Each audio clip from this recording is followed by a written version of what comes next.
श्री गणेशाय नमः. श्री सरस्वते नमः. श्री गुरुभ्यो नमः. जगद्गुरु नरेंद्राचार्य महाराज की जय. सद्गुरु काडसिद्धेश्वर महाराज की जय. संत शिरोमणी गजानन महाराज की जय. आद्य जगद्गुरु रामानंदाचार्य महाराज की जय. सिया वल्लभ रामचंद्र की जय. गुरुर्ब्रह्मा गुरुर्विष्णू गुरुर्देव महेश्वरा. गुरुर्साक्षात् परब्रह्म तस्मै श्री गुरवे नमः. सार्थ श्री ज्ञानेश्वरी अध्याय 6. तरी विशेषाता बोली जेला परी ते अनुभवे उपेगा जाईल. म्हणून तैसे एक लागेल स्थान पहावे. जेथ अरानुकेचे निकोडे बैसलिया उठून आवडे. वैराग्यासी दुनी वचडे देखिलियाजे. जो संती वसविला ठावो संतोषासी सावाओ. मना होय उत्साहो धैर्याचा. अभ्यासूची आपण याते तरी हृदयाते अनुभवरी. ऐसी रम्यपणाची थोरी अखंड जेथ. जयाड जाता पार्था तपश्चर्या मनोरथा. पाखंडियाही आस्था समूळ होय. पुंडलिक वरदा हर विठ्ठल. श्री ज्ञानदेव तुकाराम पंढरीनाथ महाराज की जय. जगद्गुरु नरेंद्राचार्य महाराज की जय. परमात्म स्वरूप परमवंदनीय जगद्गुरु नरेंद्र माऊलींच्या दिव्य चरण कमलांना वंदन करून संतसंगात उपस्थित असलेल्या सर्व गुरुबंधू भगिनींना श्री गुरुदेव. भाविको, आपण मागील आठवड्यामध्ये प्रवचनामध्ये ऐकलं की अर्जुन सिद्धपुरुषांची लक्षणं ऐकून तो वैराग्य संपन्न झाला आहे. मी ब्रह्म आहे हा भाव त्याच्या मनामध्ये जागृत झाला आहे आणि तो भगवान श्रीकृष्णांना म्हणतोय. नाही नाही नाही नाही, वैराग्य संपन्न झालेलं नाही आहे. अर्जुनाला उत्कंठा निर्माण झालेली आहे की मला वैराग्य संपन्न व्हायचं आहे, अशी उत्कंठा निर्माण झालेली आहे. आणि त्यामुळे तो भगवंताला विचारतोय की देवा, त्यांच्यासारखं मला व्हायचं आहे, तर मी काय अभ्यास करू तर तुम्ही सांगा. पुढे त्यावेळी भगवान श्रीकृष्ण म्हणतात, हा अभ्यास करण्यासाठी अनेक गोष्टी हव्या आहेत. मनोनिग्रह हवा आहे, चिकाटी हवी आहे, समयसूचकता हवी आहे. परंतु हे सर्व पाहण्या अगोदर तुला मी बाह्य गोष्टी सांगतो योगाभ्यास करण्यासाठी, त्यांची अगोदर गरज आहे. आणि त्यामुळे तू प्रवृत्तीकडून निवृत्तीकडे जाणार आहेस. मग या बाह्य गोष्टी शिकायच्या आहेत. पण या ठिकाणी भाविको, योगाभ्यास म्हणजे शरीराची वेगवेगळी आसनं करणे हा अर्थ नसून, योग हा शब्द युज धातूपासून तयार झालेला आहे. युज म्हणजे जोडणे. या ठिकाणी अंतरात वसणाऱ्या आत्म्याचे परमात्म्याशी अनुसंधान जोडणे, नाते जोडणे, ज्याला आपण साधना म्हणतो. ती साधना करण्यासाठी कोणतं ठिकाण हवं आहे हे भगवान श्रीकृष्ण अर्जुनाला सांगतायत. मग ते ठिकाण कसं निवडावं तर भगवान सांगतायत, हे अर्जुना, साधना करायच्या अगोदर एक पवित्र असं ठिकाण निवडावं, चांगलं ठिकाण निवडावं. म्हणजे काय, त्या ठिकाणी माणूस जर सहज बसेल तर त्याला तिथून उठावंसं वाटणार नाही. त्या ठिकाणाचं फक्त दर्शन जरी घेतलं तर त्याच्या मनामध्ये विरक्ती निर्माण होईल, असं ते ठिकाण हवं आहे. आणखीन भगवान काय सांगतायत, तर त्या ठिकाणी साधू संत सत्पुरुष राहत होते किंवा आहेत, असं ते ठिकाण हवं आहे. त्या ठिकाणाचं नुसतं दर्शन जरी घेतलं तर मनामध्ये संतोष निर्माण व्हावा, साहस धैर्य निर्माण व्हावं, असं ते ठिकाण हवं आहे. आणखीन काय सांगतायत, तर त्या ठिकाणामध्ये एवढी पावित्रता असणं गरजेचं आहे की त्या ठिकाणी अभ्यास आपणहून घडत राहील, अनुभव आपणहून हृदयात प्रकट होईल आणि तेथे एखादा पाखंडी जरी गेला तर त्याला तप करायची इच्छा होईल, इतकं तिथलं पावित्र्य पाहिजे. आणखीन काय भगवान श्रीकृष्ण सांगतायत, तर एखादा विषयासक्त माणूस तिथे गेला तर त्याला परत फिरावंसं वाटू नये. म्हणजेच काय, जो भटकणार आहे त्याला स्थिर करणारा असावं, जो विषयासक्त आहे त्याला जागृत करून त्याला विरक्ती निर्माण करण्यासारखं ठिकाण हवं आहे. एवढंच नव्हे तर एखाद्या शृंगारप्रिय व्यक्तीला त्या ठिकाणावरून सर्व राज्य विलास भोग ओवाळून टाकावेत, इतकं त्या ठिकाणाचं पावित्र्य पाहिजे. आता हे सर्वसाधारण माहिती भगवान श्रीकृष्णांनी सांगितली, पण आता ते अर्जुनाला त्या ठिकाणी नेमकं काय हवं आहे त्याला समजेल असं सांगतायत. भगवान पुढे म्हणतायत की हे बघ, तिथं वनश्री हवी आहे, हिरवीगार झाडी हवी आहे, पण साधकांची वस्ती असू दे, लोकांची मात्र वर्दळ नको.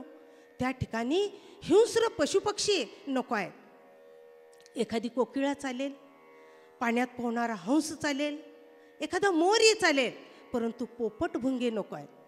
आणखीन काय सांगतायत, तर त्या ठिकाणी नीरव निशब्द शांतता हवी आहे, गोंधळ नको आहे त्या ठिकाणी. आणि अशी काही फळांची झाडं हवी आहेत की त्या ठिकाणी मुळासकट ती फळं गोड लागावीत आणि 12 महिने त्या झाडांना फळं यावीत. ठिकठिकाणी पिण्यासाठी पाण्याची सोय असावी आणि अगदी पावसाळ्यात सुद्धा स्वच्छ पाणी मिळावं. कडक ऊन नको आहे, मंद शीतल वारा त्या ठिकाणी हवा आहे, असं सांगतायत. आणि म्हणतायत, हे पार्था, हे अर्जुना, हे पांडवा, असं ठिकाण शोधलं की आणखीन एक गोष्ट पाहावी, त्या ठिकाणी एखादा गुप्त मठ किंवा शिवालय आहे का हे पाहावं.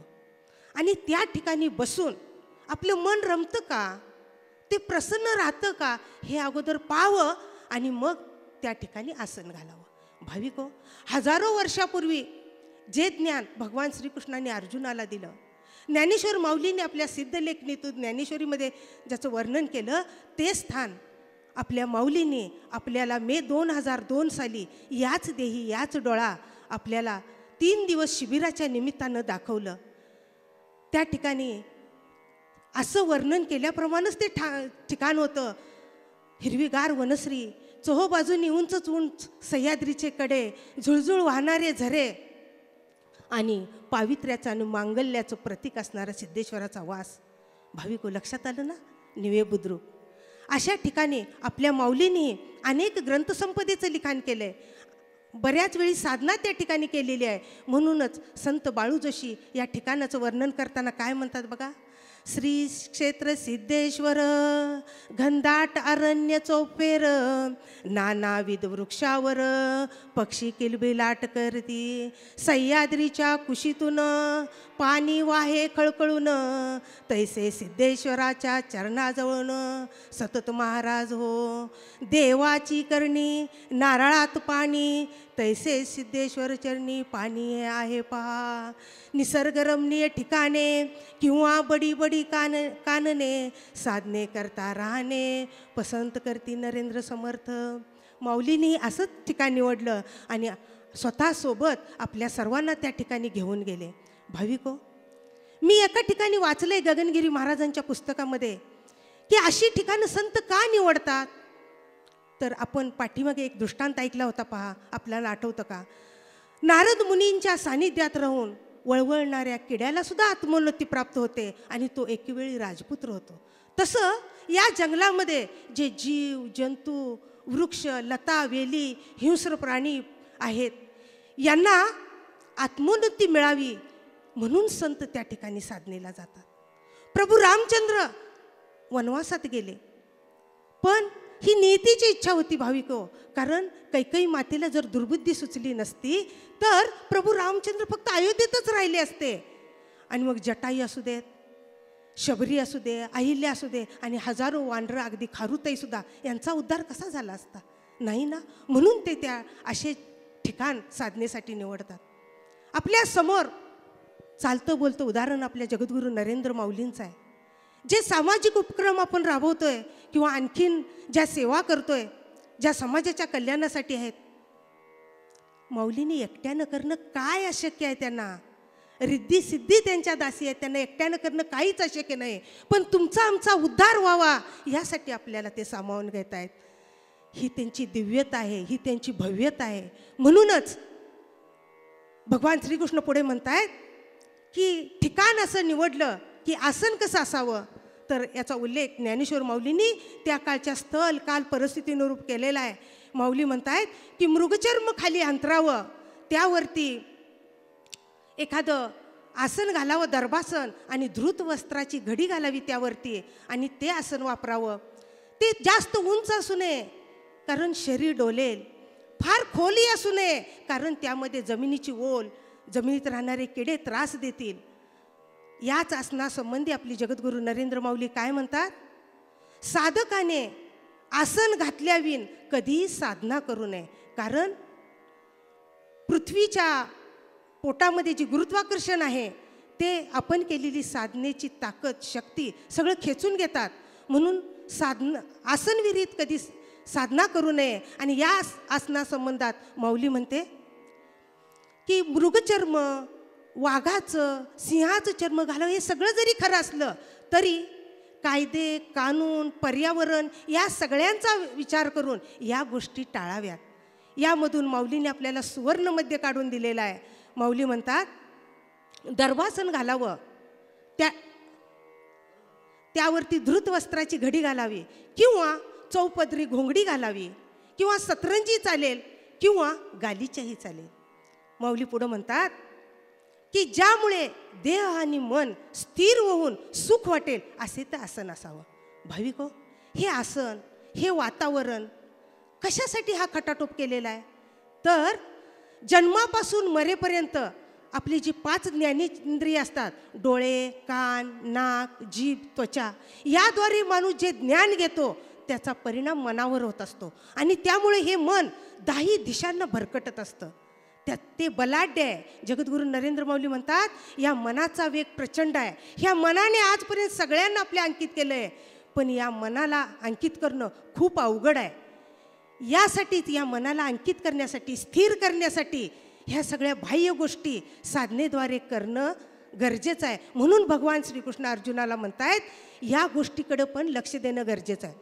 मला या ठिकाणी एक दृष्टांत आठवतो. एका गावामध्ये एक जोडपं असतं.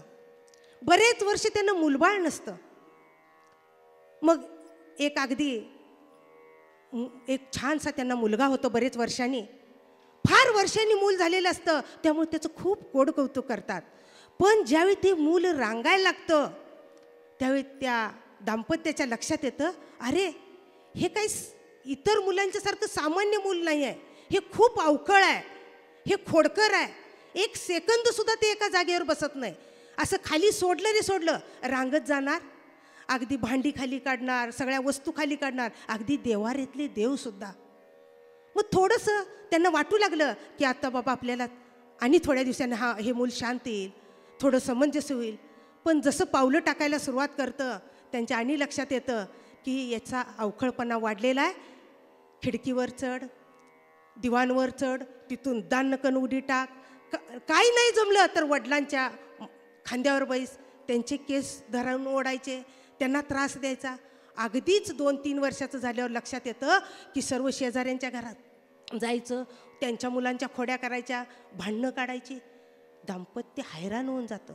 मग त्यांच्या गावामध्ये एक सत्पुरुष येतात आणि त्या सत्पुरुषांना हे दाम्पत्य विचारतं, आपण सत्पुरुष आहात, सगळ्यांना उपाय सांगता, आमचा मुलगा बघा हा एवढा अवखळ आहे, आम्ही हैराण झालोय हो, त्यावेळी ते सत्पुरुष म्हणतात याच्यामध्ये प्रचंड ऊर्जा आहे आणि ती ऊर्जा जोपर्यंत कमी होत नाही तोपर्यंत हा असाच त्रास देणार. मग त्यासाठी एक तुम्ही काम करा, तुमच्या घरात अंगण आहे ना, ते म्हणतात हो आहे, तर काय करा एक घसरगुंडी बसवा.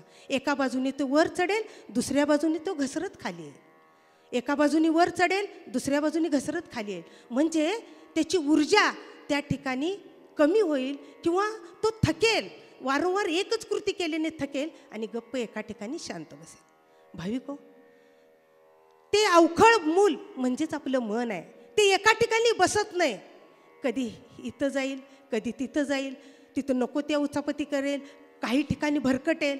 ह्या मनाला जर याचा वेग प्रचंड करायचा असेल, याला स्थिर बसवायचं असेल, तर गुरु माऊलीने आपल्याला एक गुरु किल्ली दिलेली आहे, अजप जप दिलेला आहे, गुरु मंत्र दिलेला आहे आणि सांगितलंय काय कर, हे मना तू काय कर, एक श्वासाबरोबर पहिलं अक्षर वर घे, उच्छ्वासाबरोबर दुसरं दीड खाली सोड.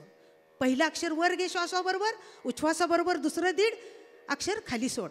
असं या नामामध्ये, गुरुनामामध्ये ज्यावेळी आपलं मन नाचू लागेल त्यावेळी त्याचं भटकंती कमी होईल, भटकायचं कमी होईल आणि ते एका ठिकाणी स्थिर बसायला सुरुवात होईल. म्हणूनच साधू संतांनी या साधनेला खूप महत्त्व दिलेलं आहे. भगवान कृष्णाला अर्जुनानं प्रश्न विचारलेला आहे की देवा तू सांग, मला काय अभ्यास करायचा तो सांग, मी अभ्यास करायला तयार आहे, पण मला तसं व्हायचं आहे. कसं व्हायचं आहे?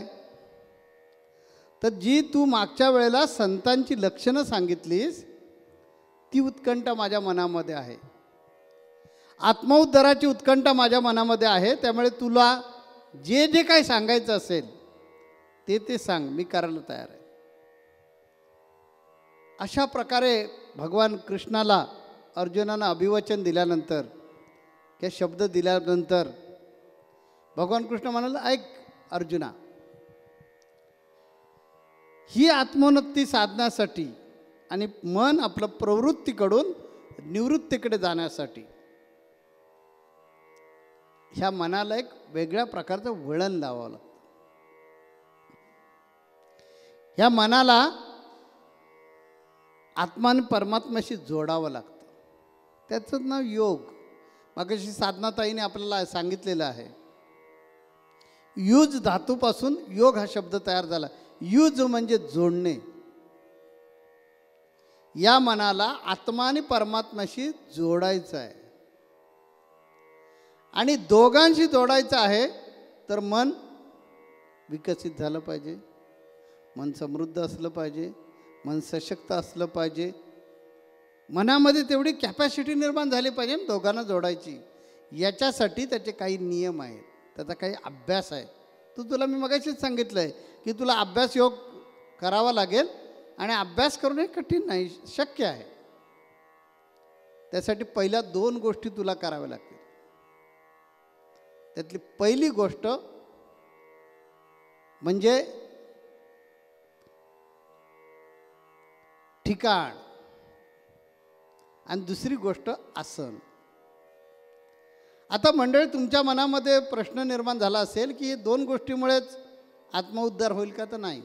भगवान कृष्णाने शब्द कसा वापरला बघा, की तुला अभ्यास करायचा आहे म्हणून तुला ते शिकवतो मी, तर काय काय करावं लागेल, आत्मउद्धारासाठी जाण्यासाठी काय काय करावं लागेल.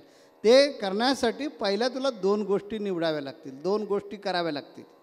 याचा अर्थ काय आहे? याचा अर्थ असा आहे की अजून काही आहेत. आत्मउद्धार होण्यासाठी मनाला प्रवृत्तीकडून निवृत्तीकडे नेण्यासाठी आणखीन काही गोष्टी करायच्या आहेत. त्या भगवान कृष्णानं इथं सांगितलेलं नाही आहे, तो पुढच्या समासामध्ये सांगणार आहे. इथे आता भगवान कृष्णाने सांगितलं की तुला 2 गोष्टी कराव्या लागतील. एक म्हणजे ठिकाण निवडावं लागेल साधनेसाठी आणि दुसरं म्हणजे तुला आसन असावं लागेल. आता ठिकाण निवडण्यासाठी कसं निवडावं साधनाताईने अतिशय सुंदर सांगितलेलं आहे. त्यामुळे मला वाटतं त्याच्यात जास्त भाष्य मी करणं योग्य नाही ठरणार.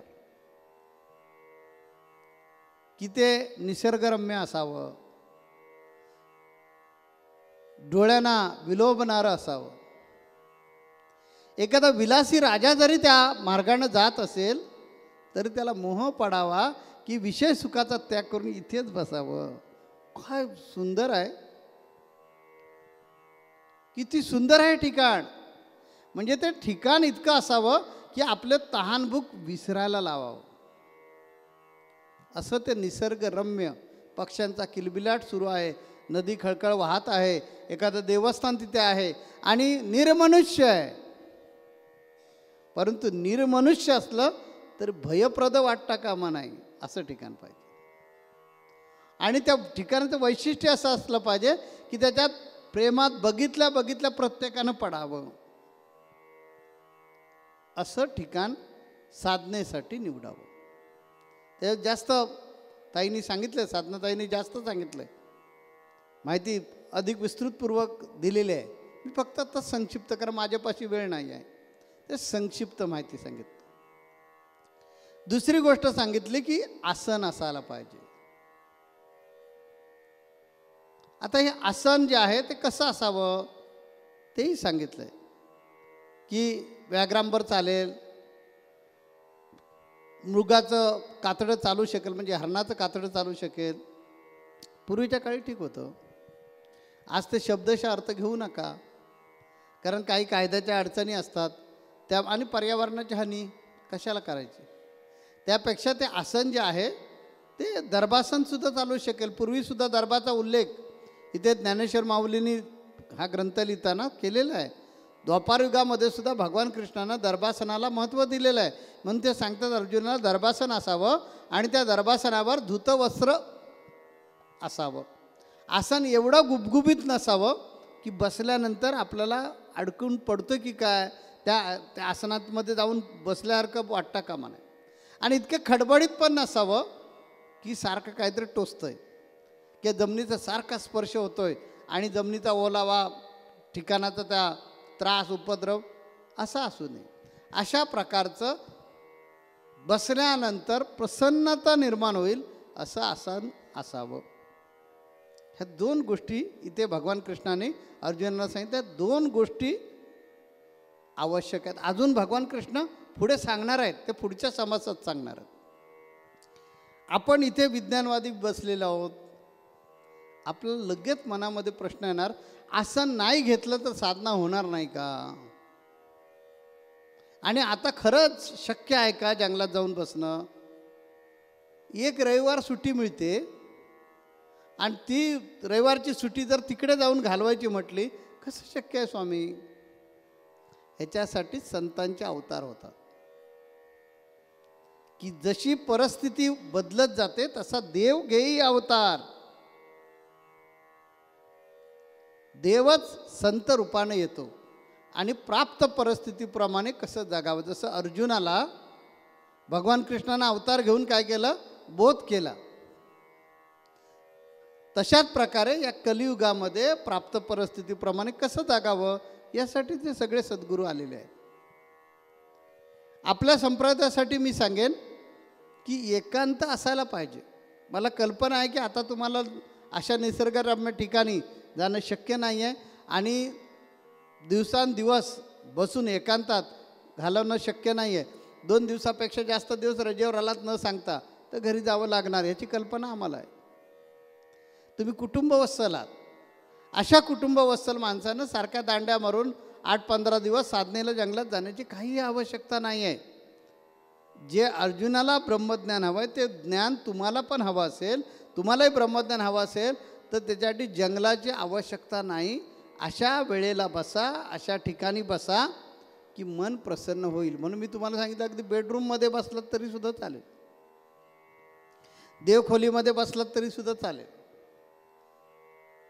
आणि मन प्रसन्न ठेवा, कारण आपल्याला प्राप्त परिस्थितीचा विचार करून जायचं आहे ना. आता आपल्याला नोकरी पण करायची आहे, आपल्याला प्रपंच पण करायचा, परमार्थ पण करायचा आहे.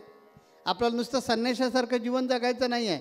मग प्रापंचिक माणसांनी त्याचा अर्थ असा काढू नये की मग आम्हाला जंगलात जायलाच मिळणार नाही आहे, मग आम्ही कधी साधना करणार, आपल्याकडून ते होणारच नाही. काही बिघडत नाही आहे. रामदास स्वामींची नेहमी पंक्ती लक्षात ठेवायची, संसार त्याग न करिता प्रपंच उपाधी न सांडिता जनामध्ये सार्थकता विचारच होई. म्हणजे योग्य प्रकारचा विचार करता जर आला तर आपलं सुद्धा सार्थक होऊ शकतं. म्हणून योग्य विचार मनामध्ये आणा की मी प्रापंचिक आहे, कुटुंबवत्सल आहे आणि त्यामुळे मला जंगलात जाण्याची आज्ञा नाही जगद्गुरूंनी दिलेली. मला सांगितलेलं आहे की दिवसभरामध्ये कधीतरी मात्र एकदा वेळ काढ आणि घरामध्ये असं एकांत भेटू शकेल अशी कुठलीही खोली निवड आणि त्या खोलीमध्ये बस. आसन यासाठी घे की आसन असलं की आपला रिलॅक्स होता येतं. म्हणून दर्भासन घाल. आता घरीच बसणार आहोत त्यामुळे जमिनीची लेवल असणार आहे, त्यामुळे हे सांगण्याची काही गरज नाही. जिथे बसणार, ज्या भूमीवर बसणार तिथे लादी असेल किंवा माती असेल किंवा जमीन असेल त्याच्यावर बसणार, त्यामुळे खड्डे बिड्डे काही नाही आहेत. त्यामुळे बाकी लुसलुशीत गुबगुबीत असण्याची आवश्यकता नाही. दर्भासन आपल्याकडे जे मिळतं ते अंतर, त्याच्या धुत वस्त्र घाल, मांडी घाल, ताट बस आणि साधनेला सुरुवात कर. आता ती कशी साधना करायची मी पुढे सांगणार तुम्हाला पुढच्या समाजामध्ये, पुढच्या रविवारी. आता हे आसन का असावं तर आसना पाठीमागचा उद्देश आध्यात्मिक असा आहे, मन अस्थिर राहता कामा नये. वर खाली सारखं सारखं आपण जर आसन असेल किंवा किड्या मुंग्या चावत असतील बसल्यानंतर लक्ष विचलित होऊ शकेल. गुबगुबीत असलं तर आपण आतमध्ये जाऊ, त्यामुळे कमरेवर लोड येईल, सारखी आपलं मन जे आहे त्याची एकाग्रता भग्न होईल. हा जसा आध्यात्मिक उद्देश आहे. म्हणजे आध्यात्मिक उद्देश काय, एकाग्र व्हा म्हणून आसन. तसा ह्याच्यामध्ये वैज्ञानिकसुद्धा उद्देश आहे की आपण विद्युत प्रवाहक आहोत, आपण विद्युत वाहक आहोत, आपल्या शरीरातून करंट पास होतो. त्यामुळे जो आपण करंट निर्माण करणार आहोत, जी आपण ऊर्जा निर्माण करणार आहोत. साधनाताईंनी मगाशी गोष्ट सांगितली होती की त्या मुलगा भयंकर खोडकर होता, त्यामुळे संतानं सांगितलं याची ऊर्जा कमी झाली पाहिजे.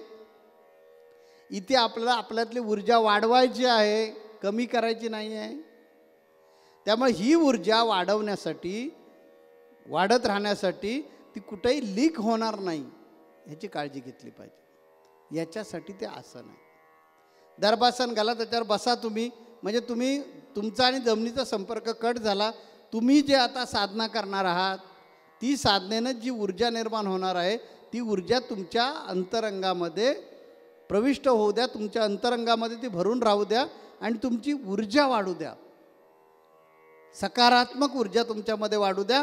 म्हणजे तुमचं प्रवृत्तीकडचं मन निवृत्तीकडे लागणार आहे. ह्याच्यासाठी हे आसन आहे. मला वाटतं त्यातलं विज्ञान पण आपल्याला आता कळलेलं आहे आणि आपला वेळ पण संपलेला आहे.